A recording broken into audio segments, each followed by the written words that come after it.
to be relaxed physically.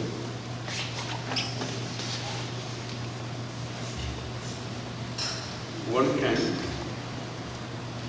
very easily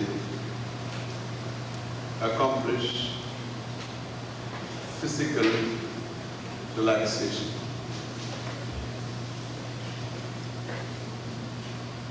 Even if one doesn't know how to consciously relax oneself physically, one can very easily taught.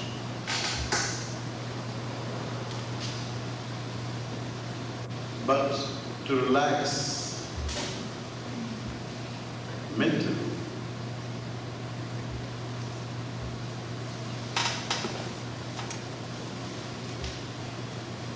is a very difficult thing. In the sense that we hardly consciously relax ourselves mentally.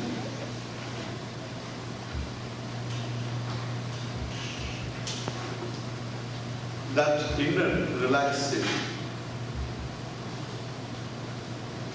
or elation, inner elation,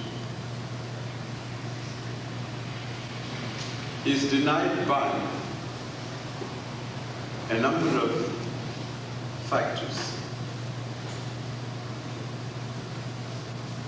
For instance, you are here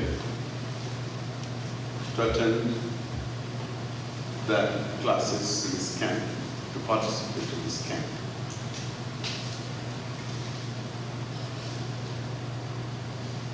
One can be very anxious that I'm going to make it at least in this camp.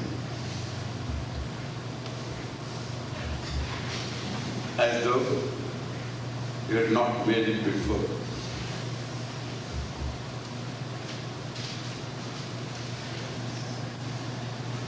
Perhaps one will make it. If there is something to make, one will make it. If one is free from the anxiety to make it.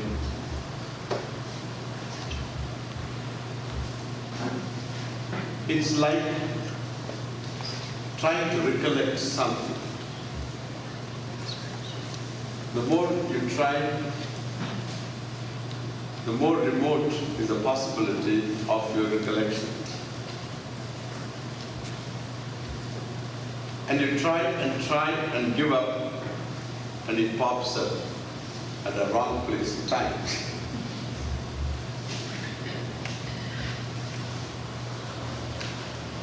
Similarly, the inner illusion doesn't come about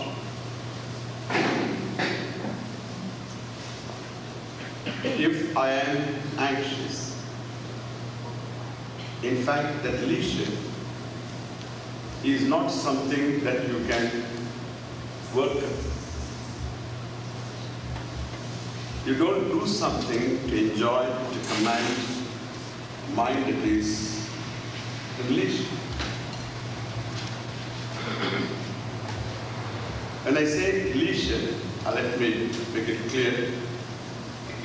I don't mean availability of time, a span of time. That everybody has it.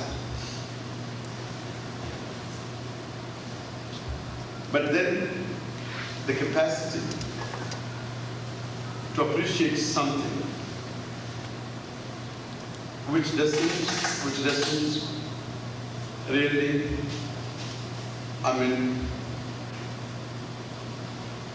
really demand any attention on your part. But at the same time, it is around. And it is something striking and, let us say, beautiful. And you can, if you have leisure, you can appreciate like as you walk hurriedly to your work. You have no time, really, because it's time for you and you are late and you want to reach your workplace. And so you are in a great hurry. And so it doesn't permit you to appreciate anything on the way. But suppose you have an inner leisure, walking hurriedly, even jogging. If on the sidewalks, if there are bushes, flowers, birds, whatever, you can, as you pass, you can appreciate. For that you require an inner leisure. It doesn't take time. If I ask you, so appreciate this flower. You can't say, I have no time. Even when you say, I have no time, it takes certain time to say that statement, make the statement, I have no time. Even that time you don't require to appreciate something beautiful. So it doesn't involve any time span, but it does take a certain inner relaxation to enjoy that leisure, which permits you to appreciate things as they are. Now, this leisurely mind, one cannot really order. Oh, mind, be relaxed. You can't beat the mind to be leisure. And therefore, one should necessarily know what denies this mind in leisure. If you know, perhaps you can avoid. Like this anxiety, or some strange fears, or varieties of things, fears, anxieties,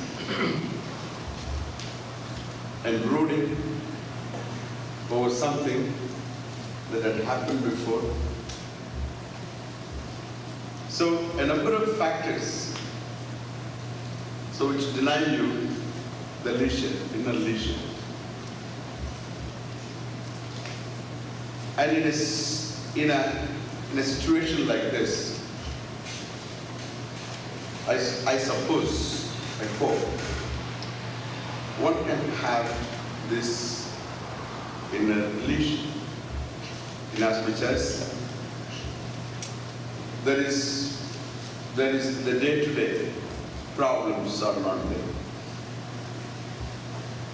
Your day-to-day chores and those things you have left behind. That's why I thought this kind of camps as we did last year. So do give you an occasion where you can drop things. So you can drop, a lot of problems are there, I know. So they can be kept in suspension. One great thing about this mind is it can suspend things and just be attentive. It's a great capacity for this mind. If that capacity is not there, anybody, all of us would be crazy, including this one. Because you have this capacity to suspend things and be attentive, you can learn. And everyone has been learning. But the moment of learning is always when you are able to suspend all your lot of irons in the fire you can. But you just drop all of them and you pay your attention to what is right now. This momentary attention is the moment, this attention helps you see what is. How much you are going to see, it all depends upon how informed you are. That's where the teaching comes in. So to make you see much more than what the mind generally sees.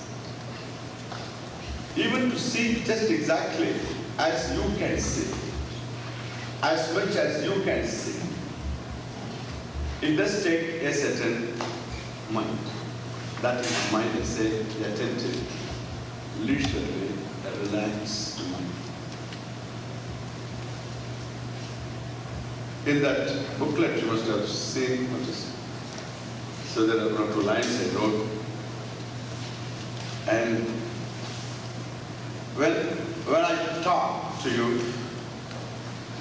really I don't address an audience. Even if I address thousands of people, I don't address an audience, group of people. I always address you. It's very important. You also should know. What I do, I know. You also should. Sometimes if you know, then it is easy to have a right frame of mind. Otherwise you have to discover. One may discover, you are not discover. So I don't want to leave things to chances of discovery. So when I address an audience, in fact, I don't address an audience. I address you. In fact, I pick up a few faces and address them, and then see other faces too. Don't leave anybody up. That's why I don't keep anybody behind me. And so, in fact, I'd like to have people who will organize it tomorrow in an angle, in which I can very easily see people. And I accomplish this by a number of methods. One, I hardly use the third person. When I use the third person, I deliberately use it. If I have to use the third person, I use the third person. Otherwise, I use only the second and first person. When I use the first person, then you can identify with the first person. When I use the second person, of course, it is directly addressed to you. And so by carefully using the second person and the first person, then you eliminate the audience before you. So you establish immediately one-to-one relationship. So this, if there is one-to-one relationship, then there is communication, which is very personal. More often I hear this from the people who listen to the talks. They tell me that Swami, all that you said was meant for me. It looked as though it was meant for me. In fact, it was meant for you. It is not meant for anybody else. In this Even if you come as a couple, there is no couple here. Later, after listening, you can share. That's a different thing.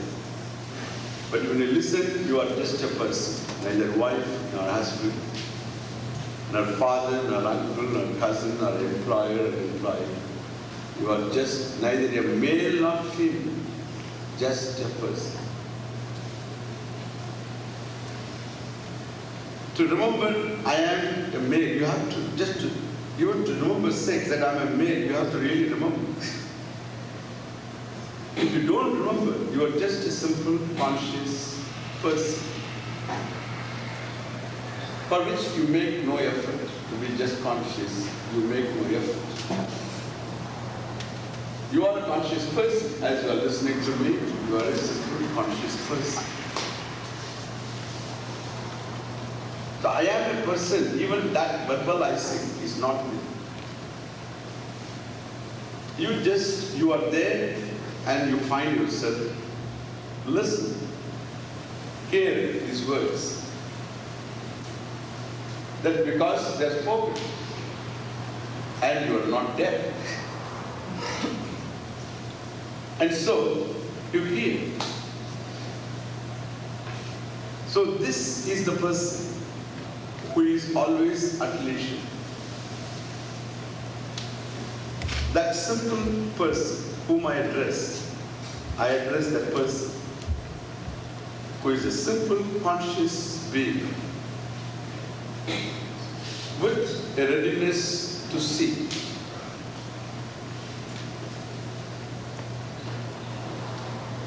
And that readiness is accomplished, that readiness to see is accomplished by one or two factors. One, so you have a conclusion or whatever, a conviction or a hope that the one whom I am listening to will make sense in his words, will talk sense. That's very important. You should give the benefit of doubt to me. Anyway, you are committed to yourself to me. And therefore, it is better you give that benefit of doubt. That Swami will make sense. It talks sense. Number one, not only it talks sense, then what he talks is something that is valuable to me. Number two. Number three, what he talks again is not something I question. I try to see. I try to see what the person wants to convey. I think this is important in any situation of communication.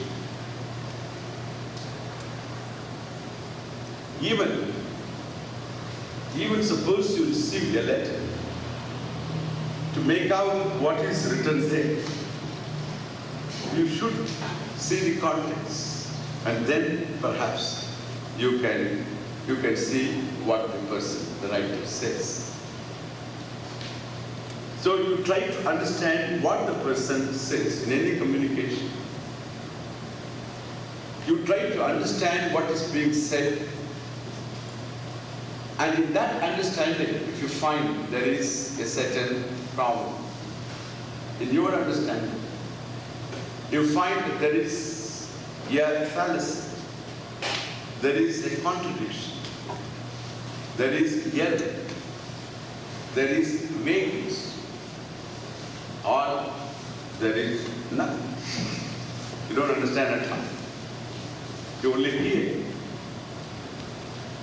Then you can either dismiss the person that the person is wrong, then what is said is wrong, or you can question your understanding is wrong.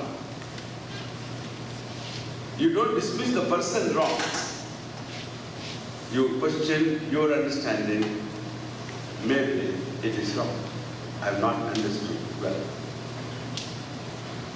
If this is a thing, which can handle, which can give you a handle to a person to manipulate you, or it can give a person freedom to help you to understand. It all depends upon the person. But this is what we call Shraddha. In Sanskrit, this is called Shraddha. Shraddha means you allow the person to say, and you give the benefit of doubt to the person, because I am sitting here and I am supposed to know. Whether I know or not, only God knows.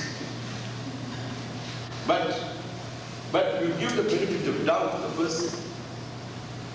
And naturally, therefore, you are in a disposition which permits you to listen. Because you give the benefit of doubt. The man knows. And if my understanding is, he has got some problems there, then there is a, you wait, and then you can always raise questions. You can ask questions and find out. But you don't dismiss. See the difference? Questions are always welcome, but you don't dismiss. This is what we call, we have to talk about this later. This is what we call, so Shruti Anukula. Anukula Tarka. Anukula is what is helpful in understanding. A reasoning which is helpful to understand what is being said. As you will see, I am going to say something very beautiful about you. It's a welcome message. I will say, you are not wonderful. I am not going to say, oh, you are beautiful. I am not going to say you are fascinating. But I would say, you are everything. You are everything. You are fascination, you are beauty, you are wonder. You are freedom, you are joy, you are the world, you are everything.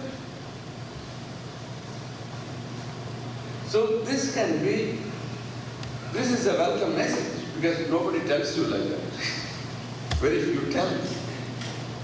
They only tell that you can become like this one day. Nobody says you are like this. Very few say that. And when I say you are like this, that should really brighten your heart.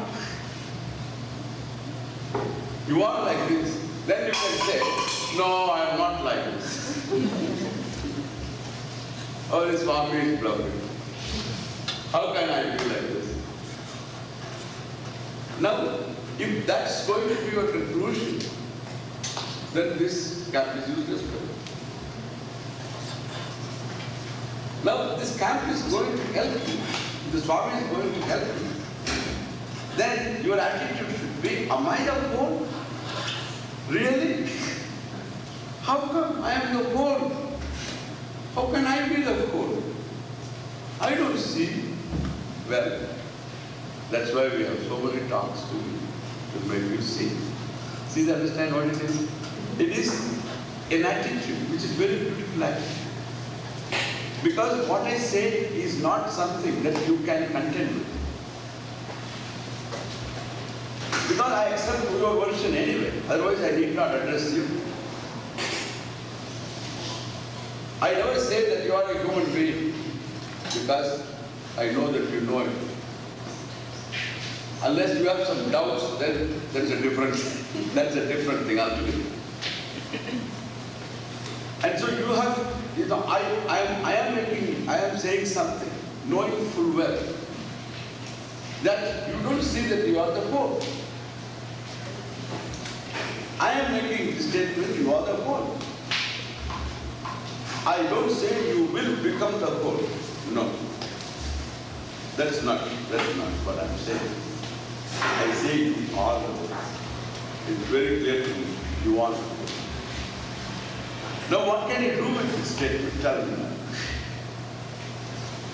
Can you say, no, I am not the whole? Or you can find out reasons, you can find out arguments. Invent arguments to prove that how I am not the whole. Or you can search for arguments to see how I am the whole. You will find arguments for both. I can prove how you are not the whole very tightly. I got all the arguments. How you are not the whole. I got all the arguments. It's not Oral Roberts alone has got them. I've got all of them.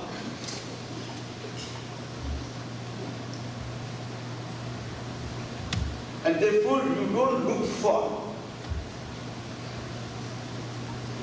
how I am not the whole, then you don't look for arguments. You got enough. And all your friends also confirm your knowledge. Nobody seems to really contradict that. Therefore, from childhood, we have a certain well-entrenched notion about ourselves. And these notions, self-notions, notions about oneself. So this self-notion has a certain universality. And the universal nature of it is that I am just an isolated person,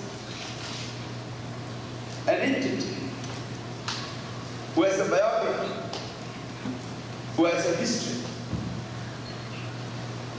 and whose history, was a dental history, was a physical history, medical history, was a psychological history. And so each one has a history. And therefore everyone is an entity. So this entity I am is not something you require to be told. It is very well entrenched notion. In fact, you deal with the people as an entity. So as you have a very clear notion about yourself, when you look out, also you have notions about others. Not only you label yourself, and you always label others and then deal with them, don't you? Otherwise it is very difficult to deal with according to one person. How will I deal with anybody unless I label the fellow? Therefore, we have nice labels. He's a good man. But you have a concept of goodness, a conditioning of goodness. And you look at this person and then you find this person conforms to your concept of goodness. He seems to conform. And you hurry to say he's a good man, because it is easy to label and so that the topic is over. And then he is a good man. Then you wait for the other fellow to prove. But because you are not sure about it anyway. And so if he is going to do something which doesn't conform to your concept of goodness, you are going to be disappointed. And similarly, we have certain block words like this, good, bad. So he's clever, he's intelligent, he's foolish. Like this, a number of, he's devious, he's deceptive, he's a brat, he's a rat. We have got all, we bring all the animals in front.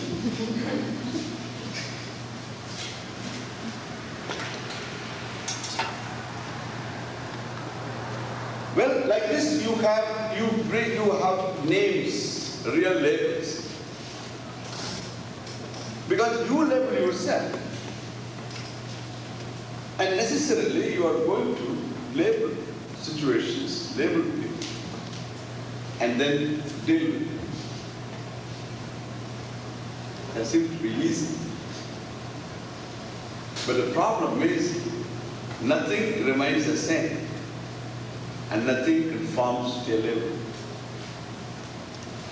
Neither the physical world remains the same. Any one thing you cannot really label. In fact, all that is there is labeled. What is there is always different. By the time you define something, it's gone. It's not always the same. Definition of an object, after all, takes a certain time, a certain length of time. So by the time you define it, that object has changed. It's not always the same. There is always movement. Nothing remains the same. So microcosmically, things never remain the same. Things are always changing. Whether it is a cell or a nucleus, everything is changing. Now, by the time you define something, things have changed. That it has not changed is only an appearance. That's a conclusion. You say it has not changed. Your physical eyes may not be able to see the change, but things have changed. Well, therefore, so any labeling is not possible, but then we label ourselves, we label the world. And so this is common anyway. Now accepting this particular notion about yourself, which is universal, I say you are the whole. Now, you don't require arguments to prove that you are not the whole because you have done. You have done. Now, I contradict your notion about yourself and then make a statement which is a welcome statement. If I say, hey, you are not an ordinary fellow who has committed some wrong action, who has done some wrong actions. In fact, you are a sin, rank sin. You don't require to listen to the Swami. Why? Because this is a new information you are giving me, which I am not. I am better off without knowing. I am better off without knowing that I am a sinner. First I say that you are a sinner. And once you fall for it, then afterwards I will come to you to save you from the sin. I become the savior. First I make sure you buy my statement. And afterwards, I tell you, this is true. So then I can appoint myself as a savior. No, that you can reject. You can definitely reject because, well, it's not very healthy to know that you are a sinner. You know very well that you have done some actions which are not very proper. But then you cannot condemn a fellow just because he did some wrong action. You can't condemn the fellow, he said, sinner. That is labor, understand? That is labor.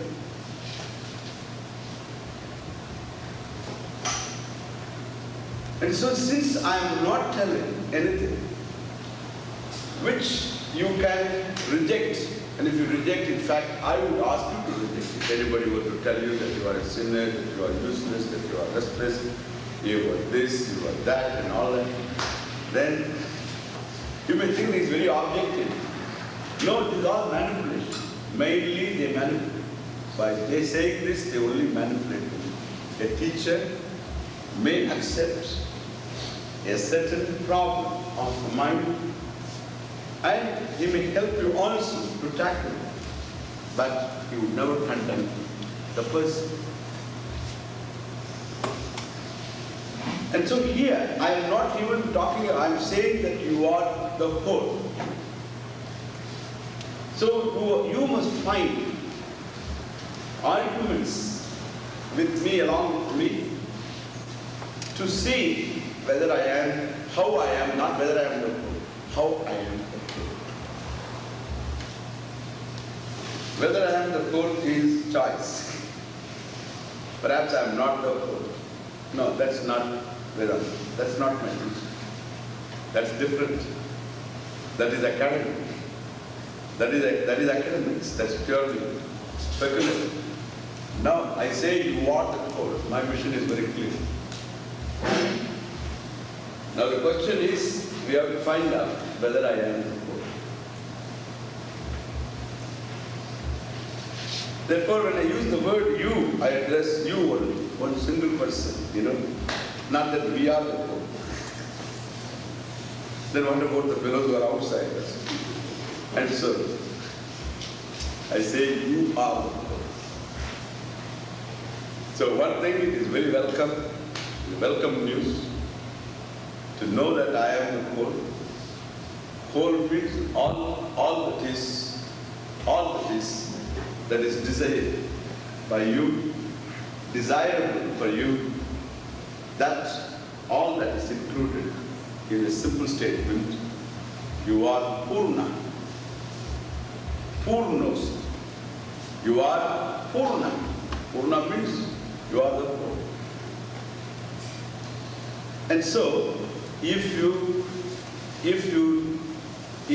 your mind moves, questions to discover the fact that I am the whole, then you become a student. You become a jignasa. In Sanskrit, we have 3 words for a student. He is called Vidyarthi. He is a Vidyarthi.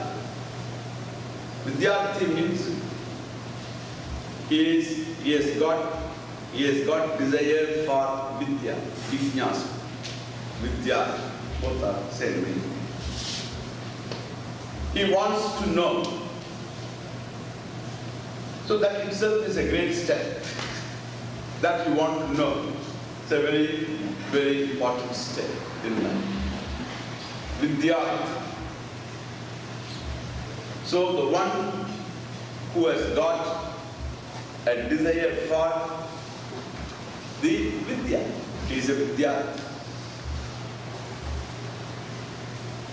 Vidya means knowledge. Okay. Any knowledge is called Vidya. Then what did you do for that? Then he may be desirous of knowledge and he must be qualified enough to have that knowledge. For any knowledge, there is qualification. No knowledge without qualification. For any accomplishment. If you want to be a mountaineer, minimum qualification is 2 hands and 2 legs. Minimum. If you are a weightlifter, you must have both the hands to it. Legs also. Olympic. Now, there are certain things, you are a telephone operator, you can't be deaf.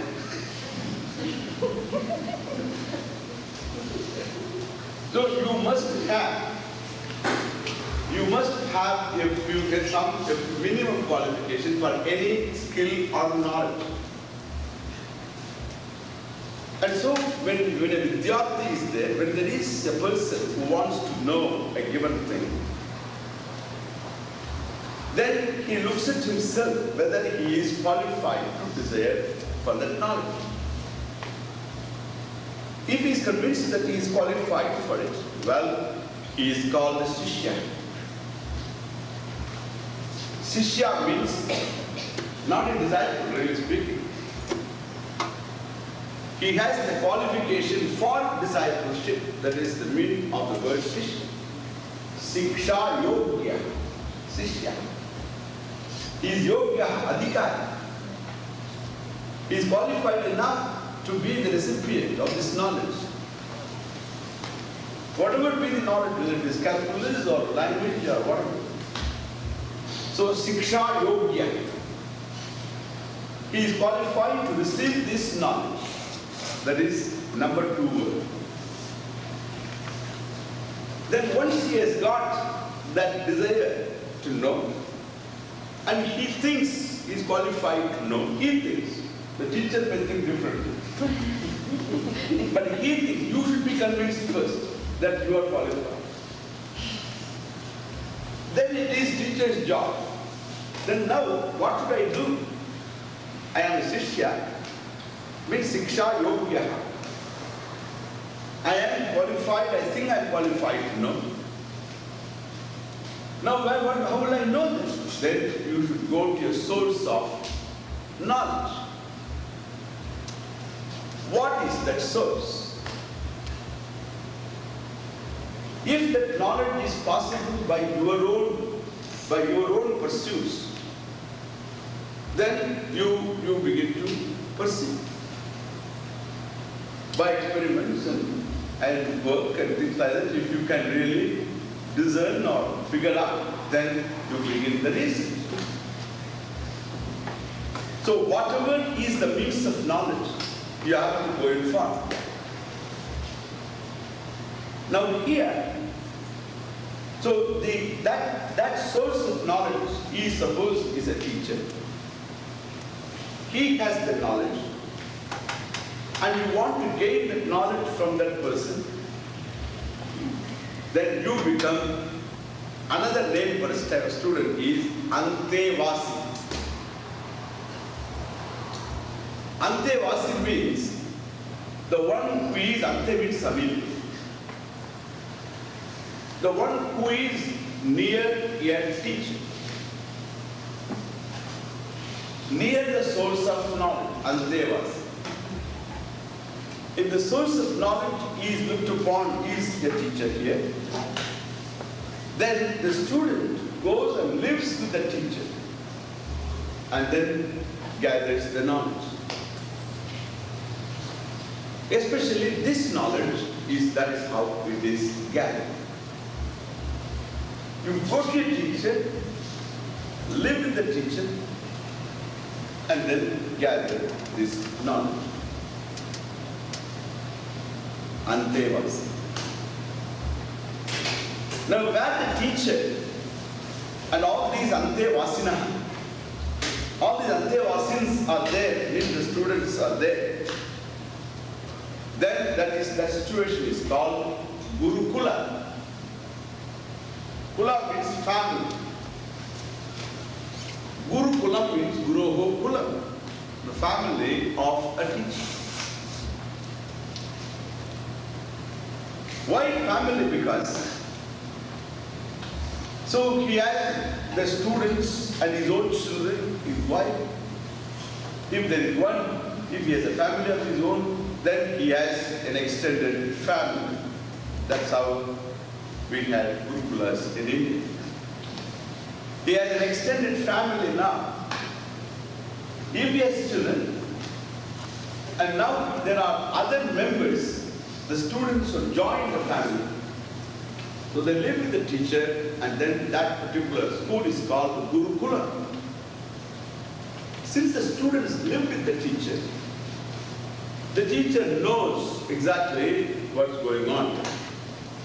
Otherwise, so you see him only in the classroom. Even in the classroom, you don't see much. You see the blackboard more than first. And now if you don't know the person, because the education is not only just giving a particular discipline of knowledge. Previously it was not so. So they were making the person educated, not merely informed. So the whole person was taken care of. When I was studying in my elementary school in the village, my school teacher was a terror. More outside the school than inside the school. Inside the school, you do your lessons, then you are okay, no problem. Outside the school, then alone with children all do mischief. Because any small little thing that you do, you jump from some tree to the river. And so this sort of things, there's a tree is there, so they're spreading towards the river, on the river, then you go up the tree and then dive, and the river is shallow, then you can get hit. But the children don't bother about all this. And the teacher comes there and he says, hey, come here. What did you do? Like this. He's more than a father. And father, you always don't bother. But the teacher means that fellow, he has got an extra power over you. Father, you can complain to mother. She can create problems for him. And therefore, he can be controlled. Father can be manipulated. But teacher, you cannot. Teacher, you cannot manipulate. And so he has always he goes with a stick in his hand. And he used to control us outside the school. He was a simple elementary school teacher. In those days, these are my days. Still before it was Gurukula. Even today in India, when you study Vedas, the Vedic scriptures when you study, even today it is Gurukula. You go to teacher and study Veda to learn the Veda, or to repeat the Veda, recite the Veda. There is no other way of learning Veda. And so it's a oral tradition. So you go to a teacher and then you have to sit by him, and then even music, even today.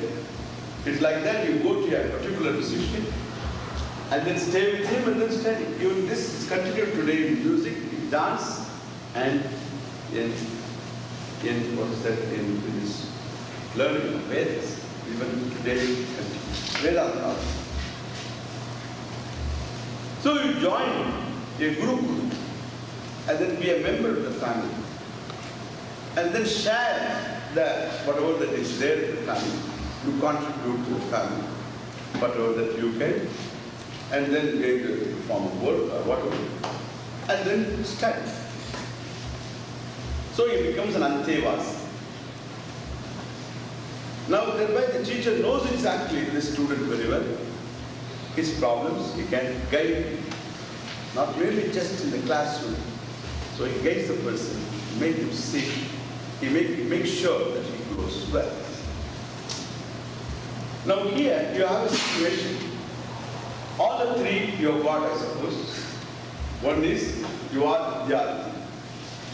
You have come here to the camp, and I have announced the topic.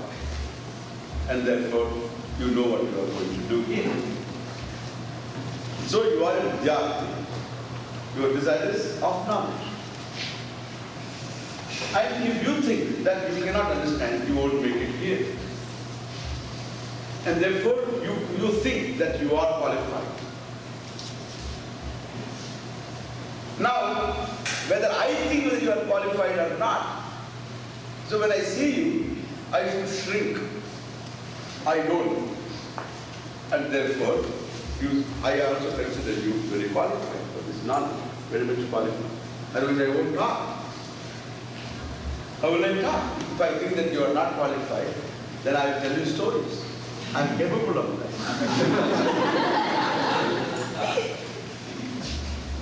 If you are good humor, and I can also sing some Indian songs, I can sing. And then, anyway, you don't know Indian music, therefore I will pass. So I can keep you busy. I also know some exercises. I can tell you Atma will come up if you jump, and then I can do it. So you can say 1, 2, 3, 4, 1, 2, 3, 4, 1, 2, 3, 4. I can do all.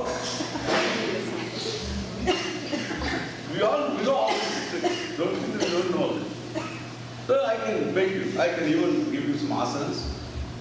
Make you sit in some particular fashion.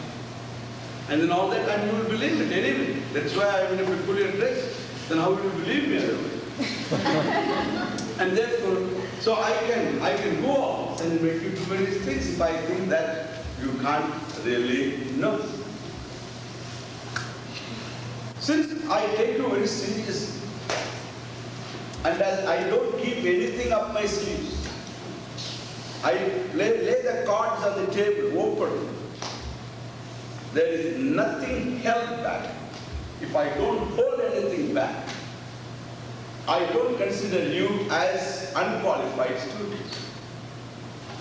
I look upon you as a qualified student. I respect my students also.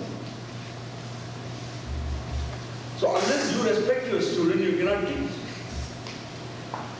And unless I teach, so I have no business. I will go out of business. Therefore, you know what I do? I respect my students. So that I can have my business going.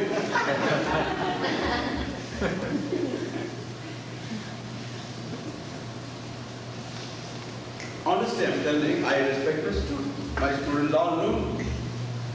I respect their intelligence. I respect their integrity. I respect their capacity to know. And so I don't look down upon my student, any student, as anything. So since I respect my student, I'm going to teach. And so, you are a vidyarthi, you are a sishya. And suppose I come in the evening between 7:30 and 8:39, I talk and go away. And I come and go away. Then you are not antevasi. You are not antevasi. Means you don't stay with me the whole day.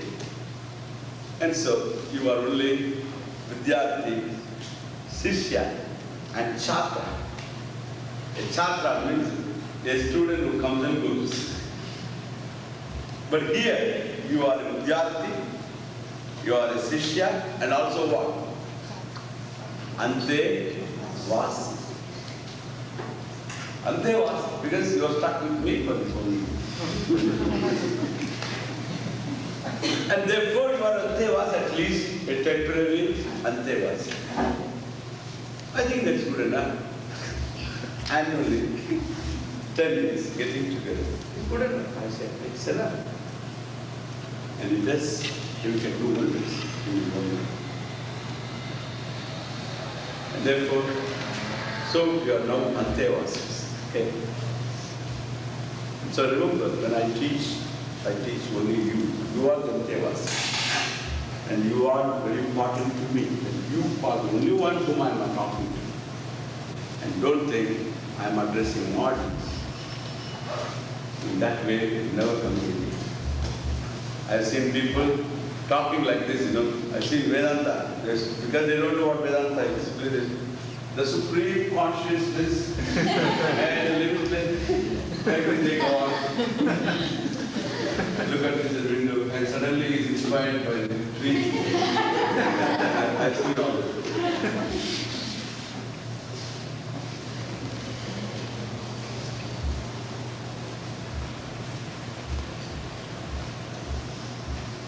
So that there is people don't know what it is. Communication is possible only when the words go directly to a person. That each person is addressed to each person. It's 5,000 people. I have addressed 5,000 people.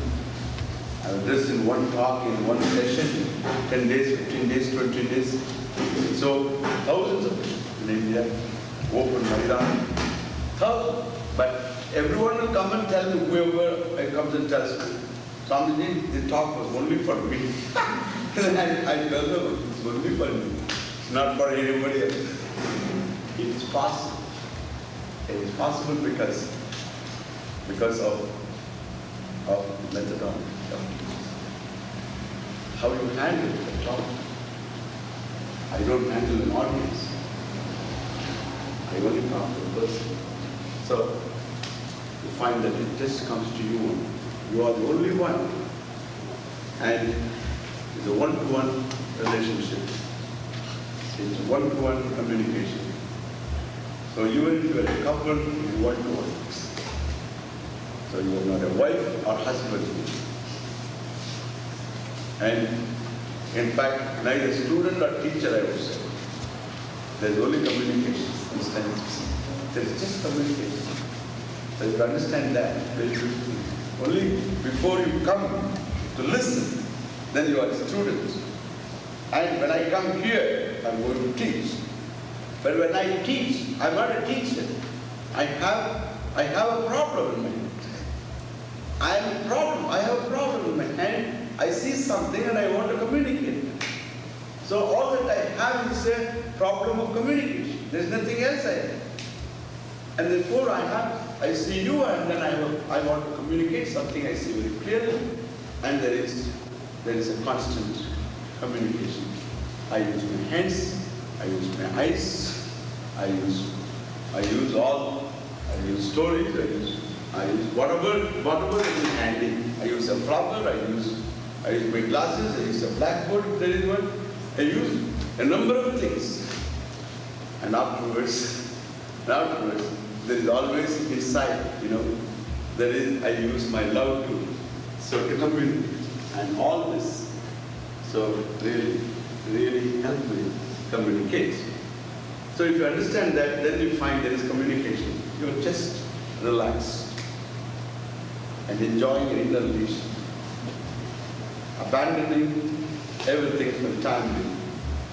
All your emotions. I know you have invested emotionally with somebody. It's another problem. The people who got their gurus, it's a problem. Already you have invested yourself to your guru. And then, so it's very difficult. That guru told me like this. Then you are telling me which should I follow? I say, you don't follow me or you don't follow the other. You need not follow me or you follow the other. You just see, okay? You just see what is. It's important that you follow something. Or it's important if you see what is. Should anybody follow anybody? What for? I don't understand it. What? All that you have to follow is what I say you should follow. Follow means you should keep saying what I'm saying. That's all the following. It's not that you are following the strategy manipulation. And that's not peaceful. And so these are all investments, emotional investments we have. We invest ourselves, our emotions, our life with something, with a particular group, particular belief, particular ideology, a particular notion, whatever, or a person becomes important. Then suffer out. You must always remember that once upon a time, when you were young, as a child, once upon a time, you didn't have a guru, you didn't have master, you didn't have beliefs, you didn't have religions, you didn't have groups, you didn't have organizations. You were just a child. With eyes open, ears open, mind always probing, trying to know what it is all about. You didn't even belong to a family. The titles, the names that your family goes with, and the enmities that you have, the family has with other families. All these you didn't know. You were just a young child, wanting to know. That freshness, where is that freshness? Even suppose you decided to learn something about this. Then you join a group and afterwards you fall. Fall for the idea. They're building up and missions and their missionary work and their ambitions to convert the entire humanity, it's all just 5 people just miss the bus.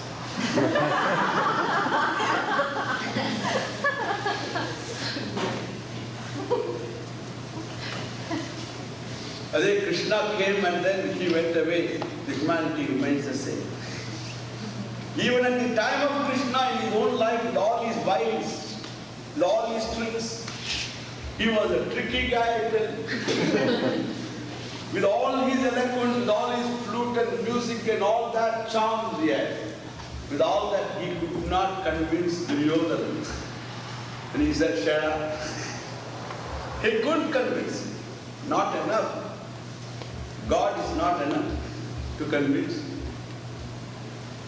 And well, therefore, all Krishnas came and Ramas came and went.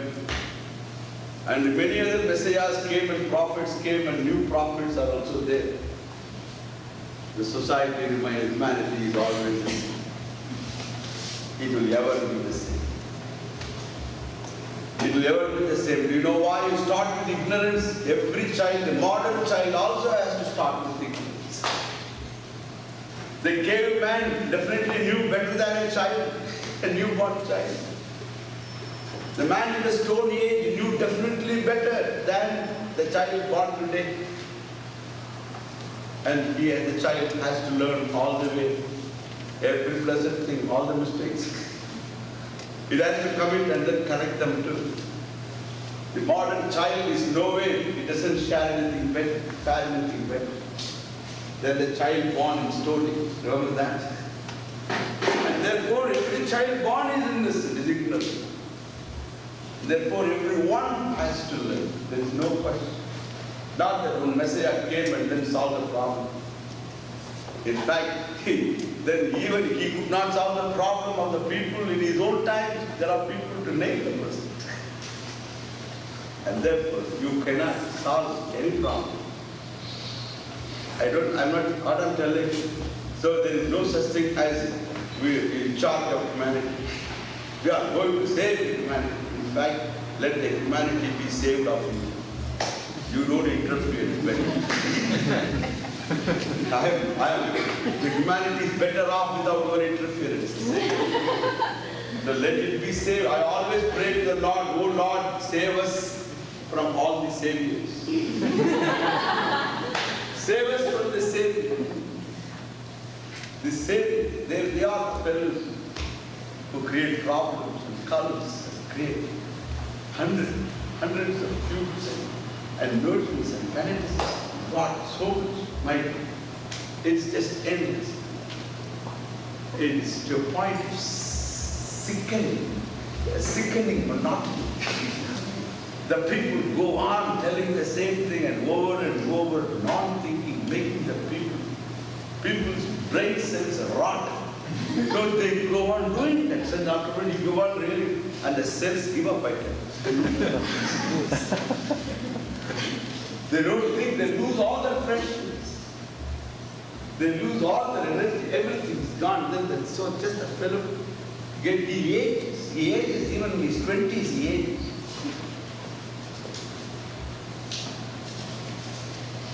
And so all that we require is an atmosphere of learning. That's all what we can hope about. An atmosphere of learning, an atmosphere of discovery, and exploring. And so that's the atmosphere which is electrifying, which makes you fresh, which makes you again come back to your original freshness. If I can generate that freshness, then there is really fun in learning. Otherwise, again, you will pick up some new words from the Swami. If you come for new words, remember, I don't give them. I will never give words. You will not find the words adopting. I will be talking all the time, but you won't get words. And so it's a question of simply see. And then with that love for learning, that leadership, that abandonment, that inner abandoning. And that's so that freshness you are able to command because of this understanding of the whole situation, what it takes to learn, what it takes to explore. Then if you can give up, you are leaning on your gurus, on your swamis, on your organizations, and all this living, if you just give up, and if you just lean on the chair and relax and listen, how you do it. It'll be excellent. We will have some nice time. So neither we, as I said last time, neither we tense because you have become spiritual for 10 days. I'm not giving you a uniform. Please don't. They do all this. I don't give you a uniform to make a snob out of it. I'm not giving you laces, and beads and things like that, so that you look very spiritual. It's all experiential like it. You feel nice and then more around. No. I'm going to take you as you are, but don't come, from the beach straight here. But I say, you just be as you are. That's it. So I don't want to make a spiritual snob out of you. I don't want you to change your language. And so just be as you are. And you are fine as you are. You don't require new ones. You have enough. You don't require a new trip. You have enough trips.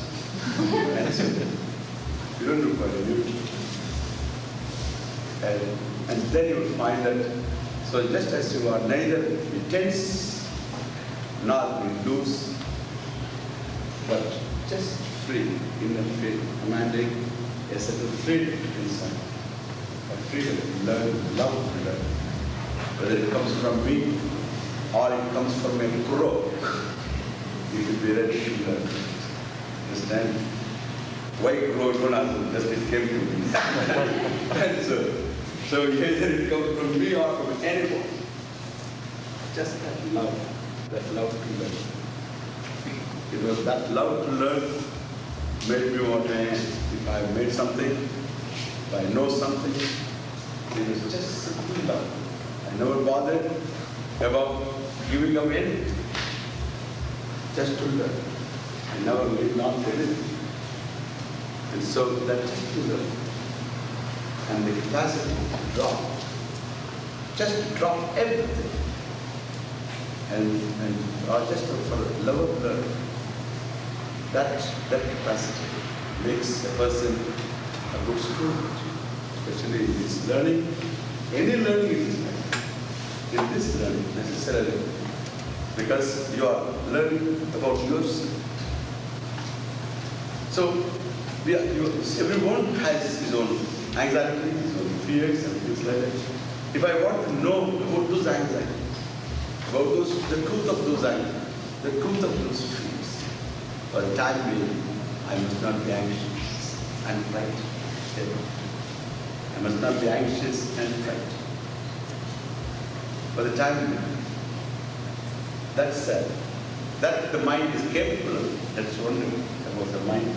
It can suspend all the anxieties and fears and just expose to the teaching. And tomorrow we will start. I have a text I will talk about all tomorrow. Tomorrow morning, we'll have it at 7 o'clock, okay? Tomorrow we'll start at 7, we'll have meditation tomorrow, because I would like to first talk first and then after meditation.